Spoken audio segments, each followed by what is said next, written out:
ते महालक्ष्मी नमोऽस्तुते। नमस्ते गरुडारूढे कोलासुरभयङ्करी, सर्वपापहरे देवी महालक्ष्मी नमोऽस्तुते। सर्वज्ञे सर्ववरदे सर्वदुष्टभयङ्करी, सर्वदुःखहरे देवी महालक्ष्मी नमोऽस्तुते।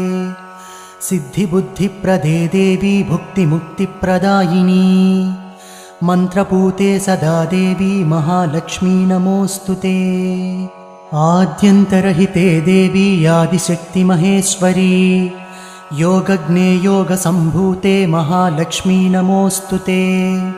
स्थूलसूक्ष्ममहारौद्रे महाशक्ति महोदरे, महापापहरे देवी महालक्ष्मी नमोऽस्तुते। पद्मासनस्थिते देवी परब्रह्मस्वरूपिणी, परमेशी जगत्